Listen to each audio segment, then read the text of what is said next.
Hello, friends. Today is the 15th of July, 2013, and we are continuing with Esoteric Astrology Adventure, beginning with 120A on page 454. We've been dealing with some matters here that have to do with the planetary center, which corresponds to the base of the spine, and we have looked over some of the tabulations and seen that they give different perspectives. The mineral kingdom oftentimes seems associated with that, and I just thought that perhaps this could have something to do with the increased etherealization of the mineral kingdom. It is heading towards radioactivity and eventually, I think, towards etherealization. And what we will have here at the end of the seventh root race will be an awakening. Now, the radioactive state is a kind of awakening as it is in the human being. When we human beings become radioactive in our soul nature, we are achieving a degree of liberation, and so will the mineral kingdom.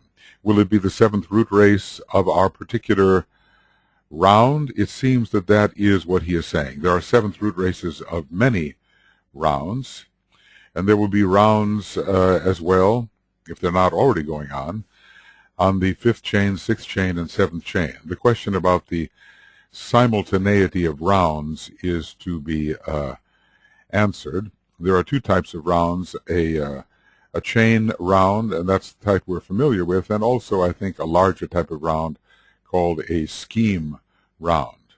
When you look at Venus, it's in its fifth scheme round. Earth appears to be in its fourth scheme round, and focusing on its fourth chain round as well, within the fourth chain. In any case, that will occur when right relationship is established between the planetary sacral center, which is related to the third kingdom in nature, the animal kingdom, that to a degree, and also to the Deva kingdom, and the planetary throat center. There will have to be, I think in this round, the door to the animal kingdom, to the human kingdom from the animal kingdom is pretty well closed, except for a few exceptions that he talks about, and this will be a rising of the sacral center towards the throat center, which in some ways can represent humanity. There are so many different perspectives on this, and DK has told us that it is a question of time, largely. When we look at the function that any particular grouping may play within the whole, it may change over time. So that is the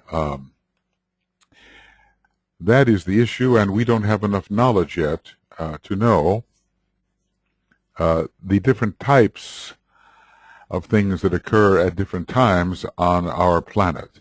But suffice it to say, when in the human being the sacral and the throat center are related, there is a change from procreativity to creativity. And this may have something to do with the possibility of the individualization of members of the animal kingdom, the movement from the sacral center to the throat. Of course, the Deva kingdom is also involved in this relationship to the sacral center, because the sacral center is involved with the production of form, and in the human being, the production of physical form. And it may be that the form-building aspect of the Devas is thereby related. If you think about the Deva's relation to the seventh ray, it's very strong. And DK gives as the ruler of the sacral center the seventh ray planet Uranus, although it's not the only planet involved with the sacral center. The moon is there, Earth to a certain extent, Mars definitely. But anyway, in the rulerships on page 517 and 517 of this book, which we will rapidly be approaching, Uranus is given as the ruler of the sacral center. And Uranus is, in a way, the etheric builder, which produces outer form because of the building he does etherically. So that's just a little additional material on the commentary that I supplied earlier. We move on. In the first volume of this treatise, let's see here, certain hints were given, and then to the planetary centers, the rays and the rays of energy pouring through them. And that's what we were starting to review in the 400s of the Esoteric Psychology book. We do note that it is a five-fold treatise, and esoteric astrology does not stand on its own, nor does esoteric psychology, nor does esoteric healing, or the science of the rays and the initiations. They are all related in this great second ray treatise. To these I would like to refer, because they are related to the science of triangles. You should note that the three lower kingdoms in nature constitute in themselves a triangle of force. And that's true. The mineral, vegetable, and animal kingdom ruled in a way by the first and seventh ray from the mineral point of view, by the second, fourth, and sixth from the vegetable point of view, and the animal point of view might be 3 and 6, although the fifth ray could be entering for some of the more advanced animals who are heading towards individualization, or at least first towards domestication. It's the beginning of the preparation of the mental unit. The fifth ray has to be involved in that. We're dealing with the concrete mind and the creating of a focus within the concrete mind.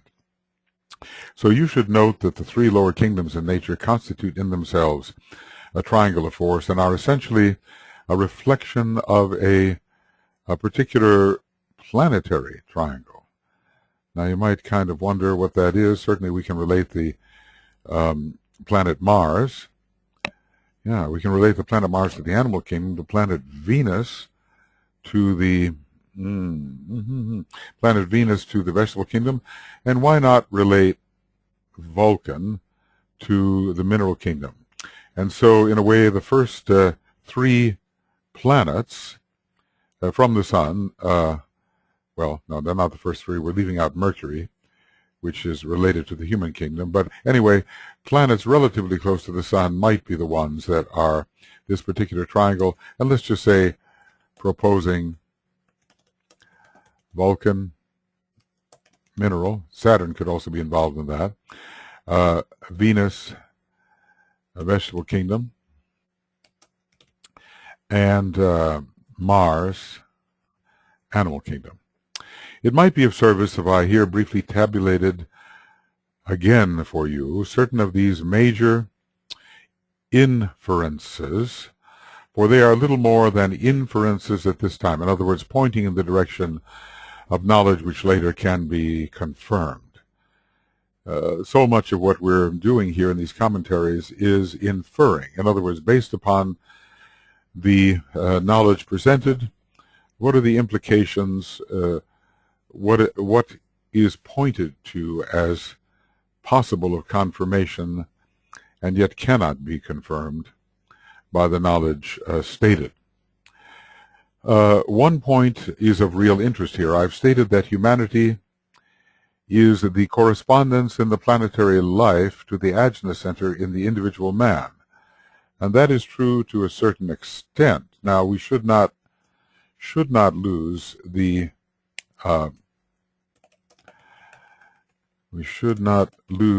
humanity's relationship to the throat center of the planetary logos, because the new group of world servers, the higher brackets of humanity, are particularly related to the ajna center. It is the ajna center within Sanat Kumar, we're told, the new group of world servers. But from another point of view, if we look at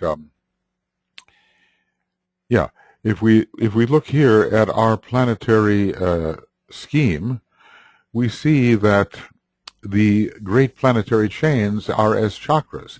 So entire chains can be looked at as chakras, and they are, in a sense, larger than the expression of any kingdom within the planetary scheme. The kingdoms, of course, are system-wide.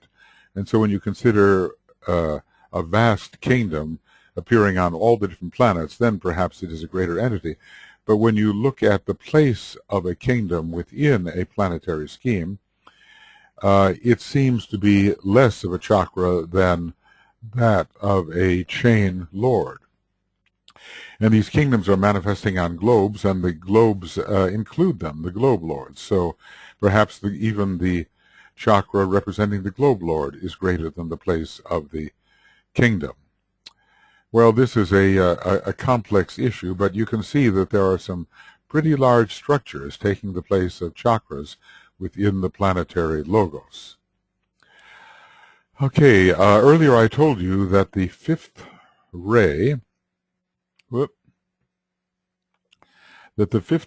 of concrete knowledge, no, we don't want that.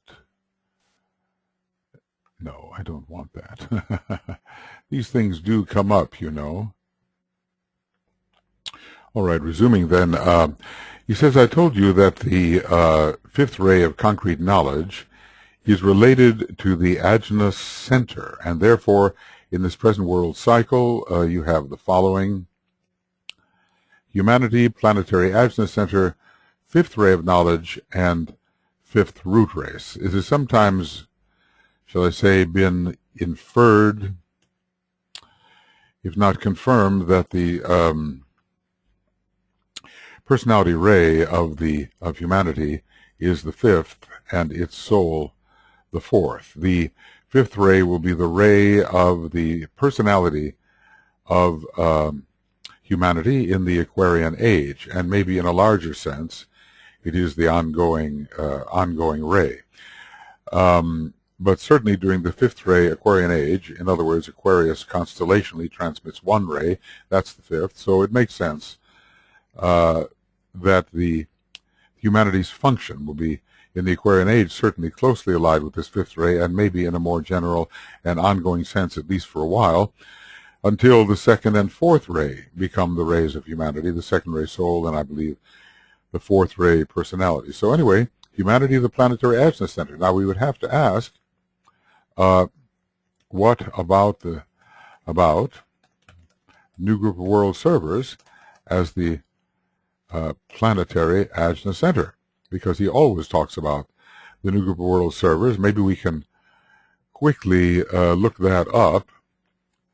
Let's see if we can find this. Yes, let's just say new group world servers ajna. And the ajna center of the Lord of the world, and here it is, this is in the rays and the initiations. So we would want to put this in. The ajna center of the Lord of the world is just beginning to express itself in a recognizable manner through the new group of world servers. This intermediate group between the hierarchy and humanity is a carrier of the energy which makes the plan possible, the plan of which hierarchy is the custodian. The plan implements the purpose, and later, when the new group of world servers is organized and is recognized as a living organism, it will definitely receive energy from Shambhala in a direct reception via the hierarchy. It won't be like the Buddha, who represents Shambhala directly, but from the hierarchy, Shambhalic energy will enter the new group of world servers, because the hierarchy is approaching Shambhala more closely all the time. Well, I think we should put this together with what we've been studying, because here he tells us that we have humanity representing the ajna center, and yet if we look more closely, we'll see it's the new group of world servers said to represent, page 368, raised and initiations, RI 368. So which is it? Is it the upper brackets of humanity in the new group of world servers? Or is it humanity as a whole? Or is it that humanity itself will become a world server? and that the entire group of humanity really will be the new group of world servers. Well, it doesn't seem likely in any short term, inasmuch as there are those who won't even be on the path until the 5th round. So I don't think we can look at the entirety of humanity as entering the ranks of the new group of world servers. All right, humanity, planetary ajna center, 5th ray of knowledge, 5th root race, and this we know is our present Aryan root race, now in transition to the 6th subrace, which will be a bridge into the 6th root race, which will last some 10 million years. Therefore, 5 centers in man are rapidly awakening. We must say that with the sacral center subsiding and the base of spine center not yet activated. 5 centers in man are rapidly awakening, and these relationships prove each other, but only when seen in relation to the greater cycle. And unfortunately, this is one of the major areas of blinding. We don't know what truly a greater cycle is here. There are just, quite a number of greater cycles. Can it be, the root race cycle, or can it be possibly the round? In other words, one of those rounds. There are rounds, greater rounds around the Pleiades, we are told, but they last only 250,000 years, and the 4th round, according to Blavatsky, is lasting in excess of 300 million years. So could we be speaking of a round? Humanity was at one time the correspondence of the planetary solar plexus center. Well, that had to have been in this round, necessarily, because there was no humanity on our fourth chain, 4th globe before this particular round. This had to have been in this 4th round. So humanity at one time was the correspondence to the planetary solar plexus center. Could that have been in Atlantean days? And could the large cycle we're talking about be the root race cycle, which do last millions of years, though they are not even in their duration? And someday will shift the focus of its receptivity to the planetary heart center. Now, here, I'm going to erase this and put it more where it belongs. Now, this doesn't mean that humanity will become the hierarchy. What it means is, Mercury retrograde. That's all I can say. Just try to do something like this when Mercury is retrograde. And someday we'll shift the focus of its receptivity to the planetary heart center. This means that humanity as a whole will be receptive to hierarchy. That's what I think it means. When this takes place, the hierarchy will shift its focus of receptivity into the sphere of influence of Shambhala.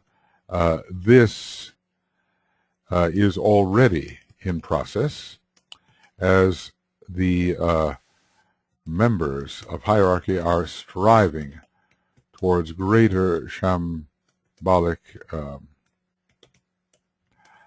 receptivity. Of this shift, the presence of the 12-petaled heart center and the soul on its own plane. The 12-petaled lotus in the highest head center, the relating point between the heart center and the soul on its own plane, is the guarantee. This is interesting because Shambhala contains within itself the number 12, and this 12 should be related to the monad, which is resident in Shambhala. just begun to realize through certain hints that, through certain hints that there is a 12ness, a Piscean 12ness within the monadic structure. Exactly what that is, we don't know. We do know that there is some 12ness within the egoic lotus. Certainly the 12 petals are there. And one of the functions of this heart and the head center, we might say, one function of the heart in head center is to receive energy directly from the egoic lotus. Now it also has higher functions, but if it is the relating point between the heart center and the soul on its own plane, the structure of which is 12-fold, then at least one of its types of receptivity is to that soul. But also, I think, to structures on the Buddhic plane and to organizations on the Buddhic plane and to the monad and to structures on the monadic plane. This heart and the head center is really the highest of the lotuses we have. It's like the very center of the 1,000-petaled lotus. And the zodiac is that as well. The zodiac corresponds to this particular, it corresponds to the heart center, it corresponds to the heart and the head center, and also to the egoic lotus, and I believe there's a monadic correspondence as well, as that zodiac does affect the monad, does affect the egoic lotus, it does affect our etheric chakras, the heart and the head, and the heart as well. This is the descent of hearts, you might say. The following relations must consequently be borne in mind: that the head center of our planet is Shambhala. I guess this is largely taken from EP1. Head center Shambhala, first ray, and it relates to the first and seventh races. So the Adamic race and the seventh root race. It relates to will and to the final pattern and purpose, you might say, which is certainly an arrangement of energies. Purpose is an intended, it is a prototypical arrangement of energies which will be worked out in all of the manifesting energies. So we're dealing here with the energy of life, with synthesis, and you know what synthesis really is. It's a mysterious oneness. I think the Tibetan can sometimes refer to it that way, mysterious oneness. It allows for variety, but still the variety is all understood and seen as essentially one thing. So by that time, 7 centers are awakened and functioning, and I suppose 7 centers are awakened and functioning, and this would be also, if we're talking about shambolic responsiveness, centers within the head, the 7 head centers, the greater 7 as they are called. So in the first root race, these centers, whatever they were alive and faintly vibrating. Who knows what the chakric condition of the beings of the first root race was. They were not intelligent, they were not individualized, but they still had to have supportive energy centers. In the 7th root race, presumably of our round or of any round, but our round is the one that's being discussed, these centers are fully awakened. The centers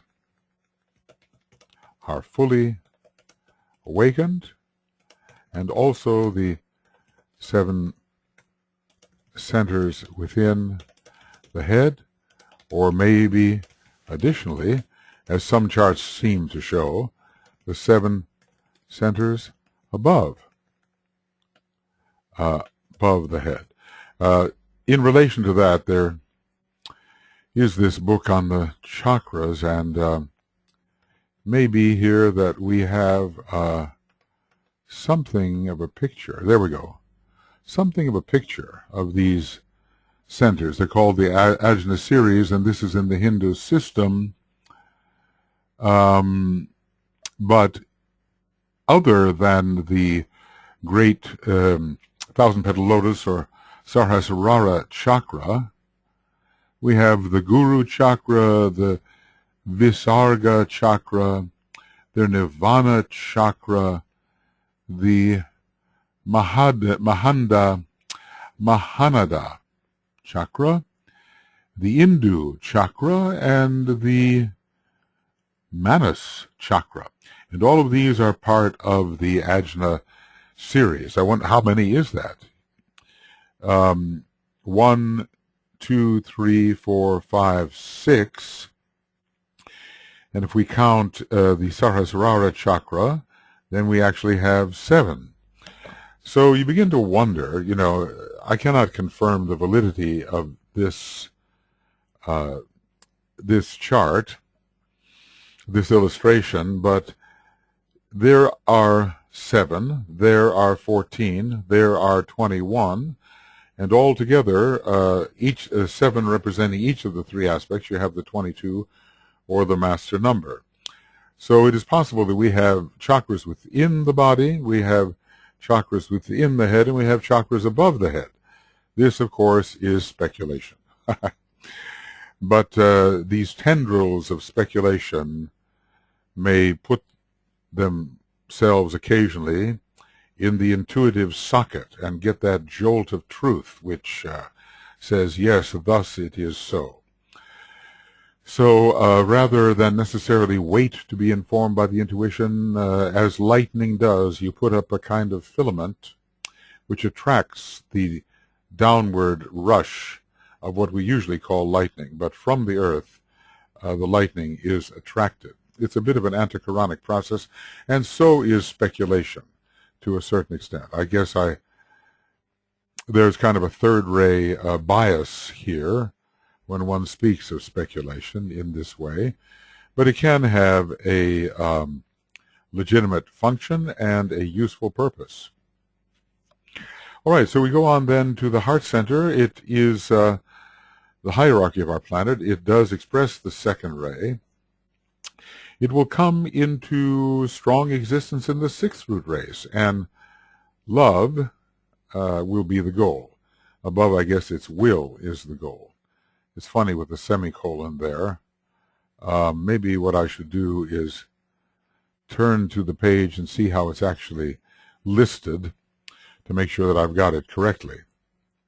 So this is Esoteric Astrology, and we're on page 455. And, well, I guess it should be a colon, you know. Will is the goal, love is the goal. But I have a semicolon, so we'll just have to live with that. Interestingly enough, Brazil will be very important in the root race number 6. It has 2 soft line rays for its expression, and I think we have a combination of Leo and Virgo. Okay, let's see. Esoteric Astrology, Brazil, or could it be spelled with a B-R-A-S? No, not really. So let's quickly look over here, and in all the books, there's 16 references to Brazil. And here it is with Leo as the sole ruler. They're corresponding with Italy, too. How interesting. The egoic ray is the 4th, and the 2nd ray, personality through Virgo. Well, you can see a lot of the 2 and 4 and 6 line in this country, which will be so important emerging during the sixth root race.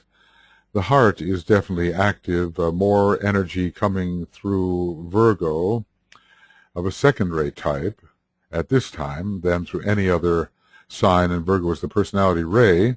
Virgo is the personality sign of the second-ray personality. The United States and Great Britain and Australia probably, and New Zealand probably, those countries in the British Commonwealth, Canada probably, they probably all have the second ray soul. And I think they will be very responsive to hierarchy during the period of the sixth root race. Just imagine, 10 million years root race. We've only really been confirmed in the fifth root race for about 1 million years, though Philip Lindsay, in his excellent book, The Hidden History of Humanity, suggests that from the time the fifth subrace of the fourth root race occurred, there were already incipient beginnings of the fifth root race. So this is the energy of identification. And it's something towards which many of us are striving. What may be the energy of life? What can we call it? Will it be, can we call it being? Identification is something more, or, well, actually, something less. It is the realization of being, the recognition of being, the seeing oneself as one with being. So there will be an achievement of fusion under the second ray. 6 centers will be functioning. What will they be? Probably the center at the base of the spine will not yet be fully functioning, nor will the center at the top of the head. The focal point of the egoic consciousness of divinity under the second aspect, this is the fifth kingdom, the kingdom of God, and it doesn't tell us which kingdom is involved with Shambhala, but it could well be the kingdom of planetary lives.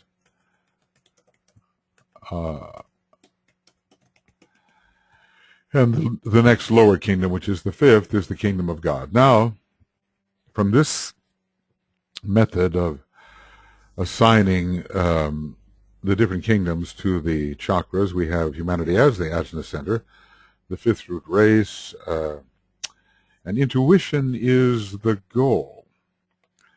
Now up here we have love as the goal, and intuition is the revealer of love. They are closely related. The transcendental mind is the goal. This is Mercurian. And from another respect up here, identification, fusion, love is the goal. We have sort of Venus, Jupiter, Neptune. Interestingly, the planets active at the second initiation, and this is the second of the centers, counting downward, at least in terms of their importance. Although the ajna center is within the head, it is actually the heart which is of greater moment than the ajna center from certain perspectives. Well, the ajna center has multiple functions. So this is what humanity is, and there is the need to develop inclusiveness, which the intuition reveals. So that inclusiveness is on the way to the love, which is to be developed during the sixth root race. But now here we are in the sixth subrace, almost, of the fifth root race, at which time the abstract mind is to be developed under the number 6, a number of abstraction. The abstract mind to be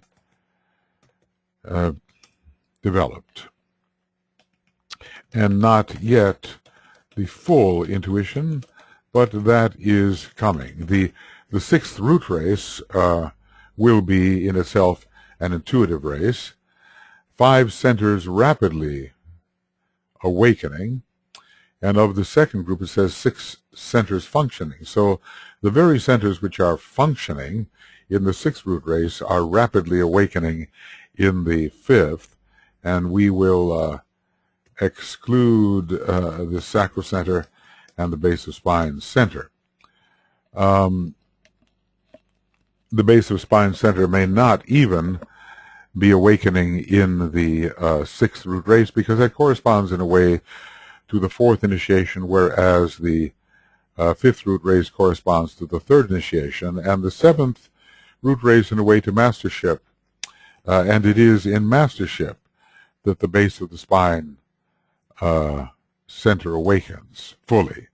In mastership, the base of spine center awakens fully. Okay.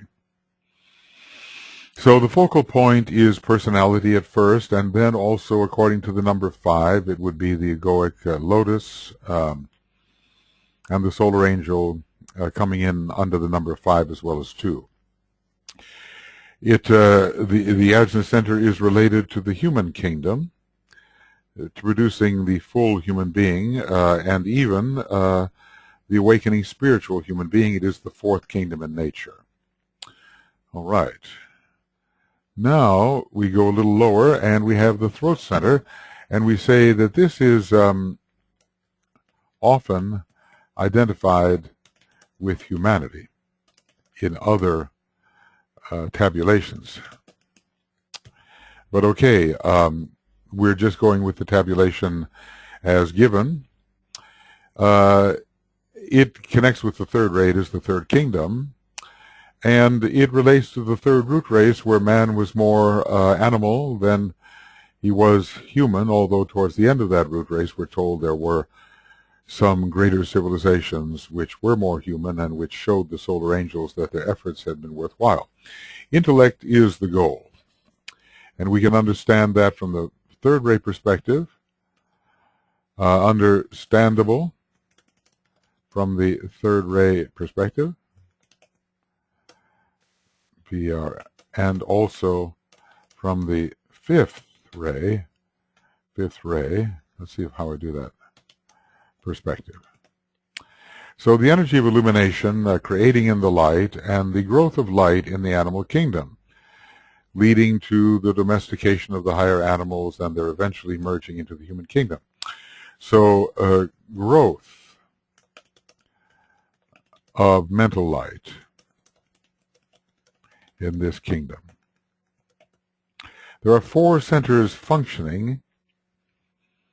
The focal point is the instinctual consciousness. The animal does intelligently, because guided by still higher beings of which the animal is a part, but does not know why it does so. It simply does. In the doing, without knowing, the instinct is indicated. So what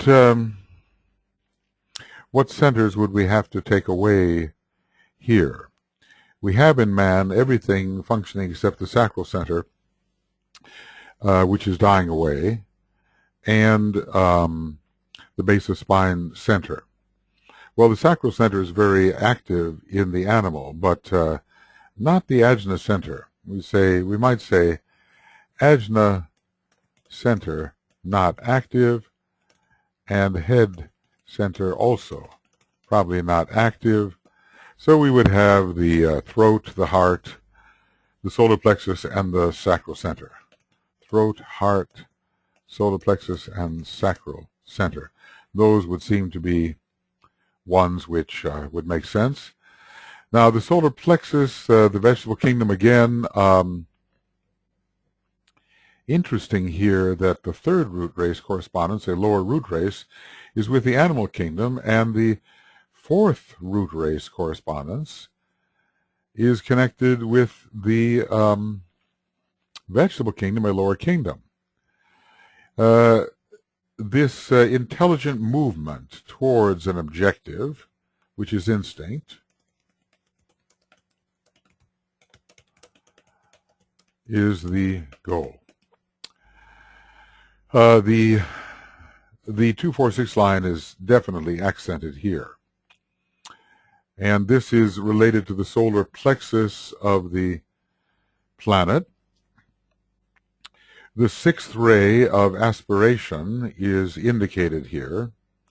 And the fourth root race of man was an aspirational root race, so you can see the correspondence. It was strongly emotional, and rather than reaching towards divinity with mind, it reached towards divinity with the upflowing aspirational nature, the elevated emotional nature. So the unfoldment of sensitivity is the key, and let's just say that animals have this. They can approach and recoil under, well, I was going to say under the law of attraction, but of course, to an extent, the vegetable kingdom has the law of attraction as well. Aspiration is noted by the,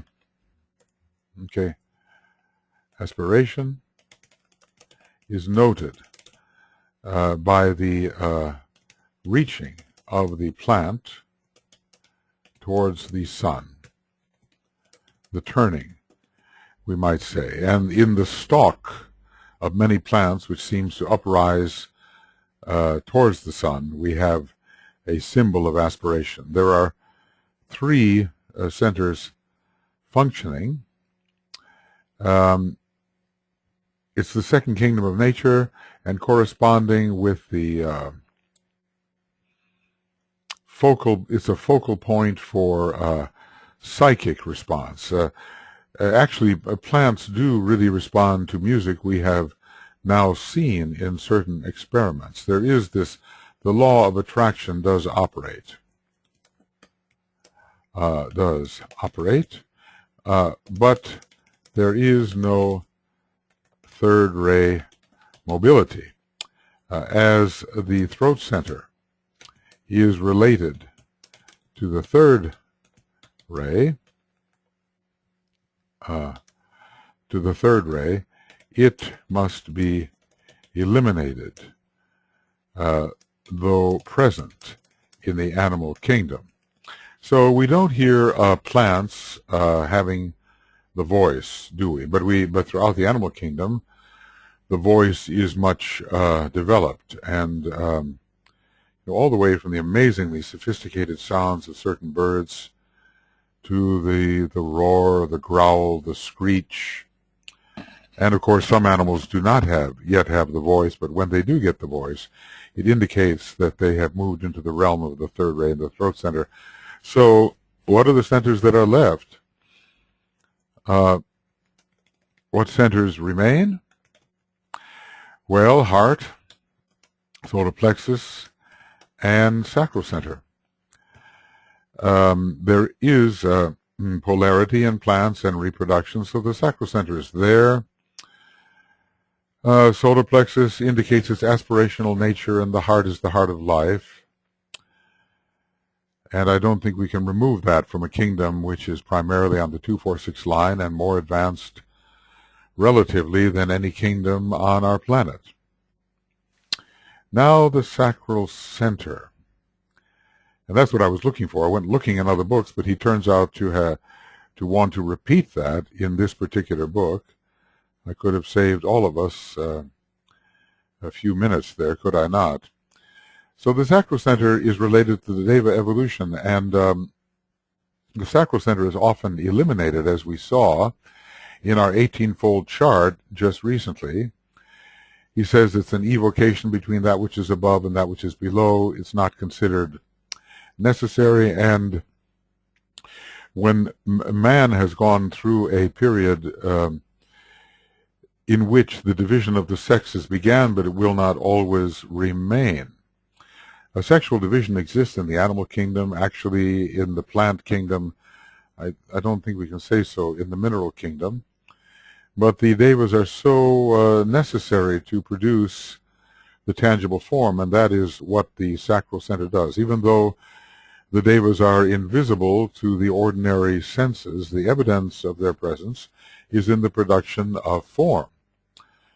So here they are related to the seventh ray and to Uranus and to the second root race. And what was that? Notice the different root races. They're not going in order here, are they? We began with the animal kingdom related to the Lemurian root race, the vegetable to the Atlantean. Now we're going to jump backwards to the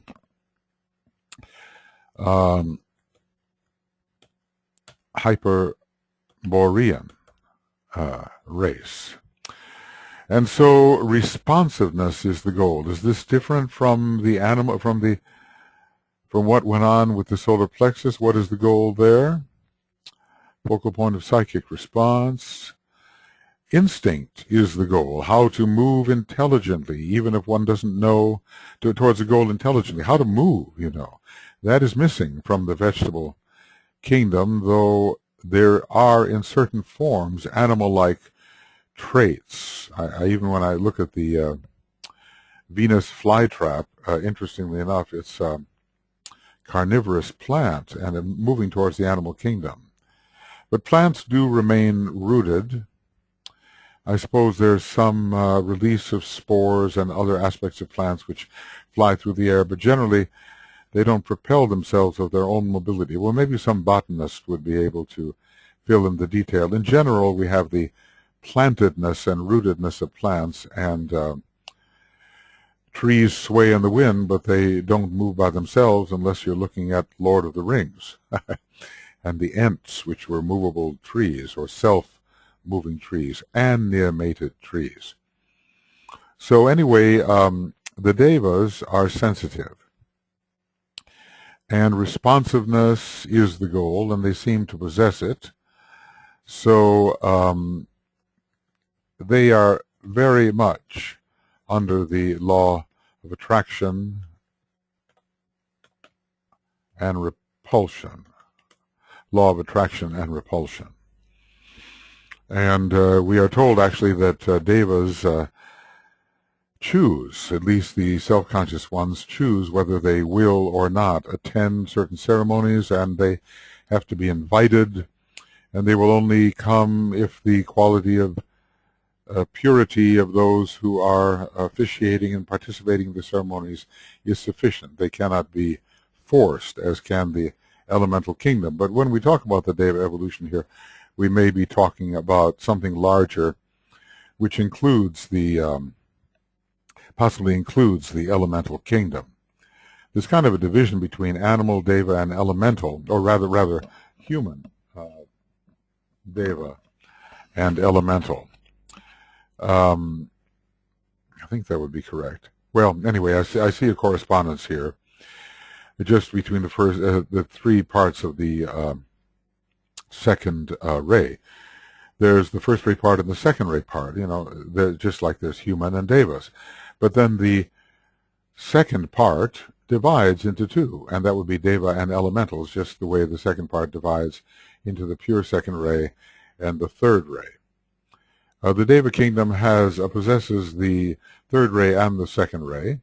Humanity possesses the second ray and the first ray, or at least those are considered the major descriptors of that kingdom.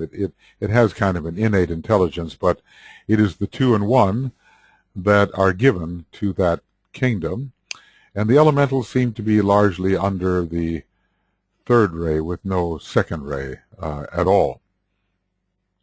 So responsiveness is the goal, and I suppose there are all different degrees of responsiveness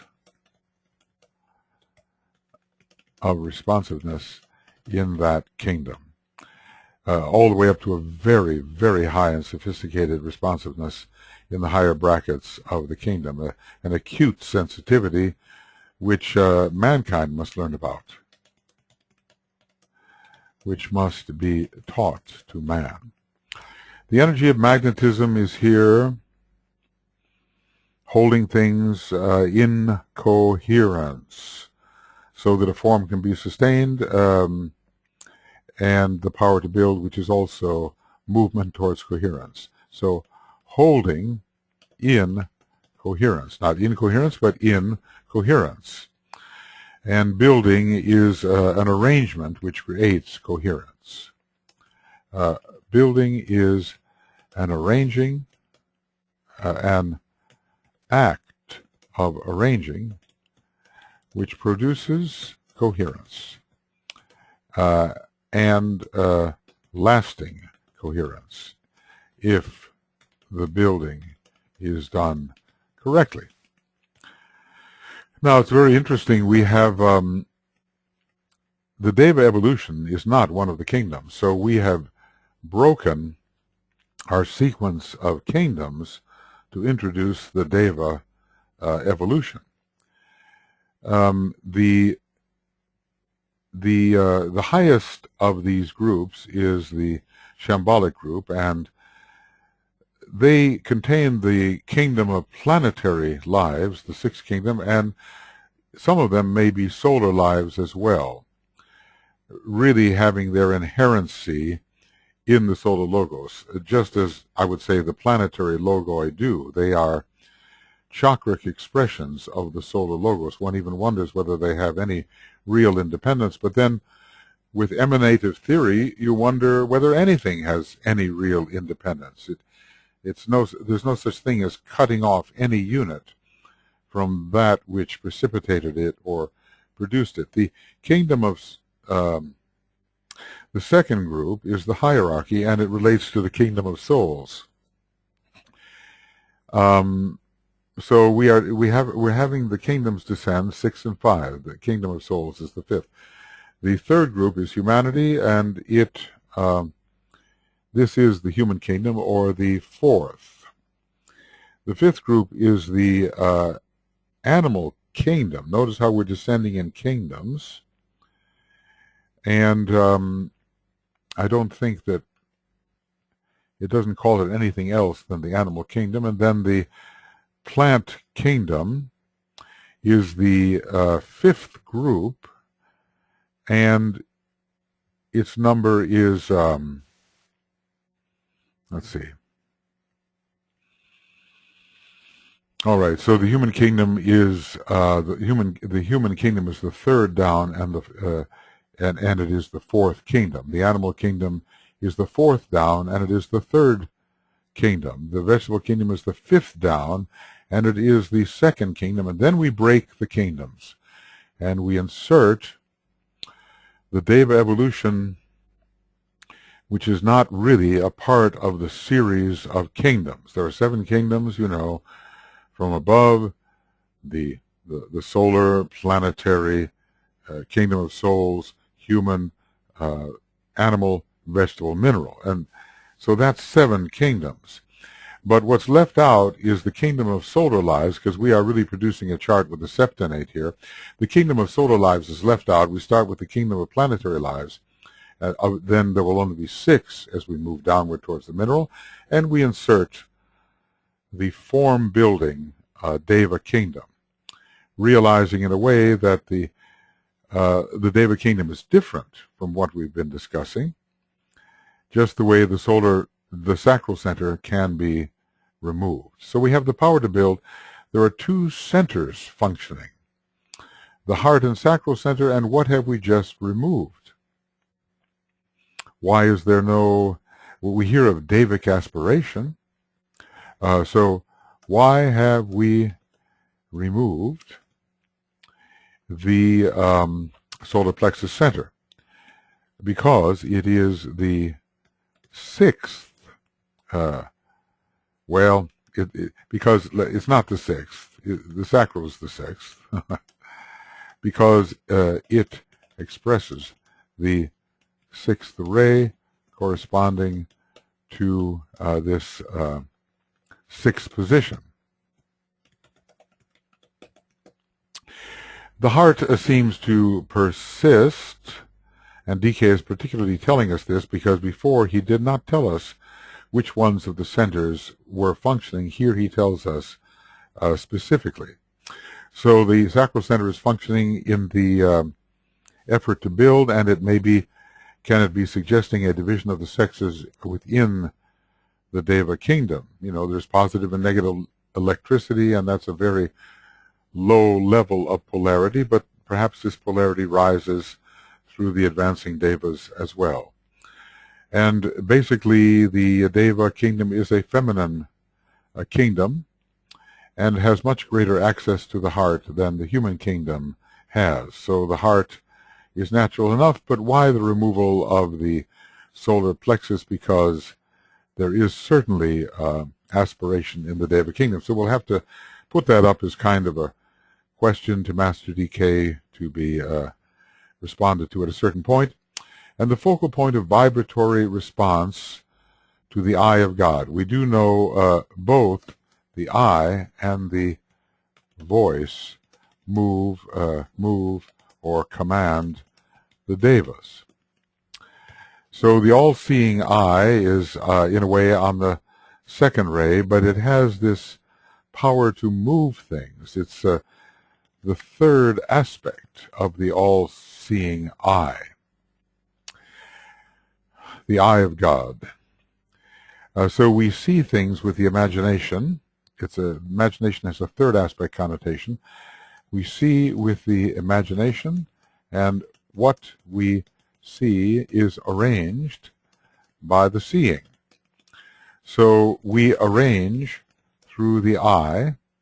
Arrangement relates to the third and seventh ray, the seventh ray being the ray of exact arrangement, one way of looking at it. Okay, there are mysteries here. Obviously, this is not a complete point of view, but there is a beam or a vibration which comes from the eye, and we could also say that there's a first ray function which directs the devas as well. A first ray function from the eye directs the devas also. So this is a little bit of a deviation in the sequence. It's in the sixth position. The seventh ray is involved.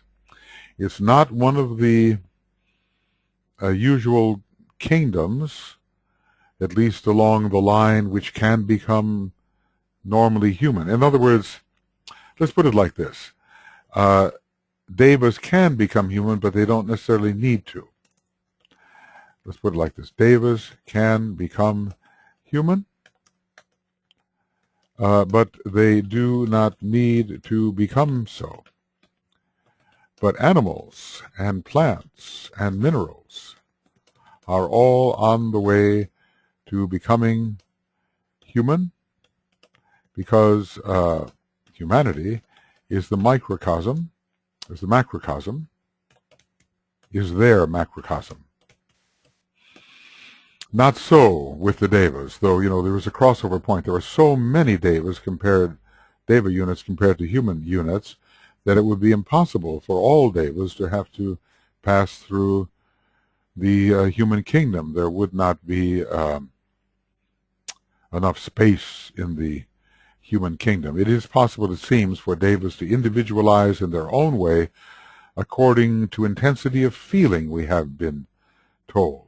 And not, I guess, if you feel acutely enough, the center which feels stands out in the field of consciousness as a sensitive center, and the sense of I-ness is developed in that way.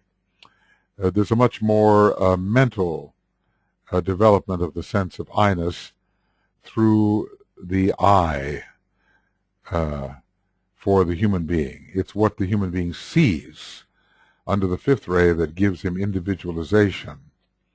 But what the deva feels intensely enough is what gives individualization. So if you look at the I, it's on the 1357 line, particularly connected with 5, and it's more detached. I mean, you don't necessarily have to touch what you see, but what you feel, you are touching, because feeling and touching go together, and that's the more feminine line. So the abstraction of the first ray is involved in the human method of individualization, and the contact of the second ray is involved in the deva method of individualization. And then finally the base of the spine, which is the mineral kingdom, and interestingly related to the fourth ray. As I say, the mineral factor is in a way the fourth, because everything in the dense physical is mineral in its nature. In other words, the periodic table is operative, and we're dealing with the elements. So the elements are the fourth factor in a way. We have the mental plane, the astral plane, the etheric plane, and then the dense physical planes. Synthesis is the goal. It's not an intelligent synthesis, but it's some. This is mysterious. What type of synthesis? We know the seventh ray is the ray of synthesis, and the fourth ray also is one of those rays producing synthesis, as is the second. But what type of synthesis? We know that in a way all minerals begin from the hydrogen atom. And we can say that there will come a time when there will be kind of a uniformity of all the elements. Will that be the synthesis? It's a foundational synthesis here. It's all one thing. In a way, the mineral kingdom is all one substance, one type of matter, variously arranged. So we know that the building up of the elements is a gradual process, and we are continuing to add the smaller units, and they produce the greater units. So there's kind of the foundation of it all is the very first atom, probably hydrogen. Well, I'm a little out of my field here. You know, some fifth ray disciple can step in and clarify this. All centers are functioning as one.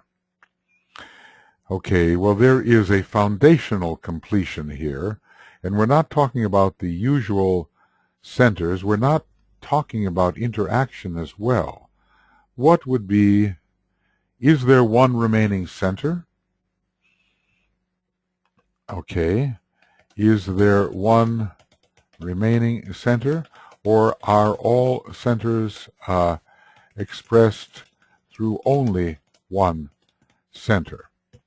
What could we possibly eliminate? The sacral center would not be appropriate. You kind of wonder whether on some level, could the base of the spine center, which holds in incarnation, be active? Active at the beginning and active at the end, perhaps. Maybe all the centers are gathered into one, and it simply makes existence possible. The base of the spine center has the fourth ray connected with it. Base of spine center has fourth ray connected and is presently, not always, fourfold.